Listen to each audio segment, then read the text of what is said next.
Argaaniat kasutatakse seedimise toetamiseks ning kummelitee aitab kurguvalu ja kõhukrampe leevendada. Kummel sobib ka naha hoolduseks, ta leevendab põletikke, päikesepõletust ja haavu. Pruunvetikot kasutatakse kilpnäärme toetuseks, sest see on rikas joodi poolest.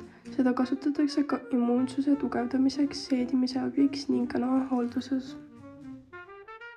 Puldosja kasutatakse neerude ja põie tervise toetamiseks, kuna puldosi aitab organismis liigset vedelikku välja viia. Puldosi on ka põletikuvastase toimega ning võib aidata põletiku korral. Teelehte kasutatakse peamiselt haavade ja põletike ravimiseks. Tee või siirup teelehest toetab kopsude tervist, aidates köha ja kurguvaluga. Kadakamarju kasutatakse seedede toetamiseks. Need aitavad seedimist ning toetavad neerude tööd. Lisaks kasutatakse kadakamarju lihasevalu ja reuma leevendamiseks. Turvasammal kasutatakse haavade ja põletuste raviks, sest see imab vedelikku ja omab antiseptilist toimet. Samuti on turvasammal kasutusel meditsiinilistes sidemetes. Turvasammal rahustab ka nahka ärrituste puhul. Inger kasvab Aasias, eriti Indias ja Hiinas. Seda kasutatakse tervisevaldkonnas peamiselt heaolu toetamiseks, tänu oma soojendavatele ja värskendavatele omadustele. Inger on meditsiinis kasulik ka tänu sellele, et selles on palju looduslikke antioksidante.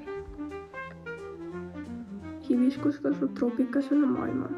Hibiskuse õitest tehakse hapukat punast teed, mis on kafeiinivaba ja värskendav.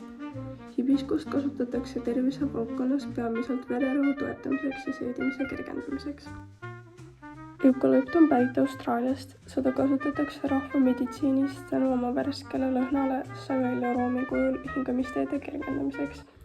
Eukalüpti ekstrakte kasutatakse ka paljudes näohooldustoodetes. Aloe on pärit peamiselt Aafrika kuivamatest piirkondadest. Seda kasutatakse sageli naha rahustamiseks, eriti päikesepõletuse või kuivuse korral, kuid sellest valmistatakse ka nahakreeme ja geene, millel on niisutav ja rahustav toime. Argaania ehk argaaniapuu kasvab peamiselt Marokos.